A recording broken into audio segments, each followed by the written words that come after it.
Valiant comic books attempted to approach the superhero genre differently than DC and Marvel. Bloodshot's unique in that respect. Bloodshot came from an article in Scientific American. I remember reading a story about nanites back when they were still fairly theoretical, and I thought, this makes some good scientific sense. What if you created a modern-day Frankenstein, but you used nanites to resurrect the fellow? So that was the origin where I started working on the character. Kind of like Frankenstein as James Bond. Pretty much. Yeah.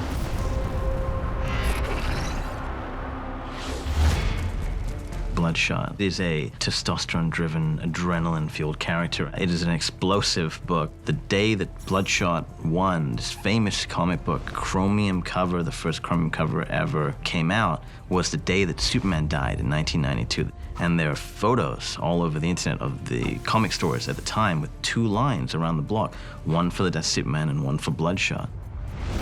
What was appealing about the comics to me is Bloodshot in particular is a real sort of science grounding to the comics that I love. And I think like Valiant did that with a lot of their comics. They found technological grounding for where the power sets come from and where the abilities come from. And that aspect was exciting to me. If you look at technology today, there's a symbiotic relationship between technology and prosthetics and stem cell research and so forth. And so we were reaching for things that were an extension of what was possible 26 years ago. And so I think today's audience is going to be able to pick up on these things because it makes sense, it's logical.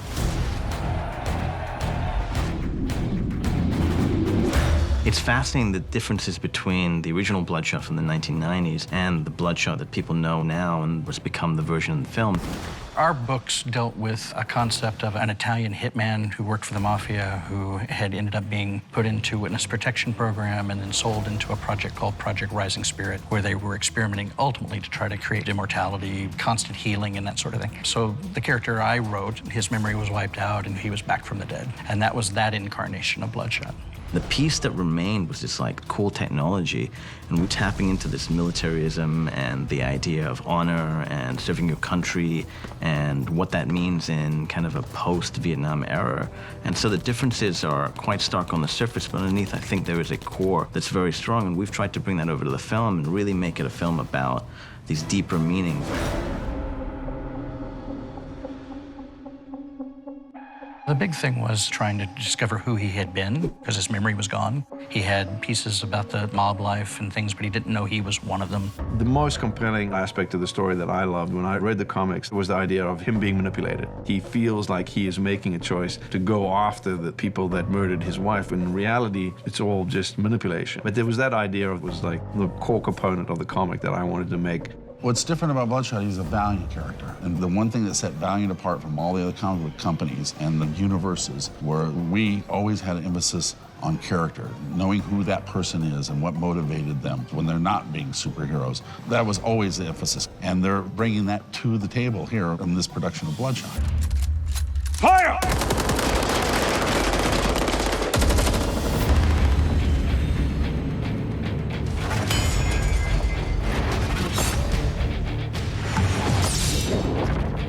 The idea was to honor the spirit of Valiant comic books. And Valiant comic books was creating superheroes that were flawed in a more relatable way, because Bloodshot is a hero in some episodes and the villain in other episodes. One of the things that I thought was particularly cool about this project was the idea of reaching out and casting somebody like Vin Diesel. Vin's one of the people that I had in mind myself over the years. You know, not just because he's a big guy, but because I think he can bring some depth to it. I'm a huge Riddick fan, so having him on board was awesome for me, because I love those movies. Bloodshot changed dramatically when Vin came on board. The most obvious difference is there's no hair on Bloodshot, because you've got the most famous bald man in the world, and you'd be an idiot to mimic the character in that regard. And frankly, it doesn't matter. What matters is the characterization. And Vin studied the books to the point where he will beat me at trivia at this point. No joke. They've become scripture for him. I was drawn to the idea of playing a character that has been the victim of his mind being manipulated so deeply, and to uncover what drives him to be this killing machine. I think the film is going to be a logical extension of what we did in the books, which is a strong emphasis on character, strong emphasis on story. It's not just a traditional greet, meet, defeat, superhero versus a villain story. I'm incredibly proud of this film. I think what we did very successfully was we didn't adapt a story. There isn't a book that you can look at that was published by Valiant Comics and say, this is that story. Instead, I think what we did that is more effective is we took the core tone and the core characterization and we put them in a story where if you've read the books, this will be a new story for you that fits within the world that was created. And I think that it delivers because we found a way to make all that feel very modern, very new, and very much something we haven't seen before.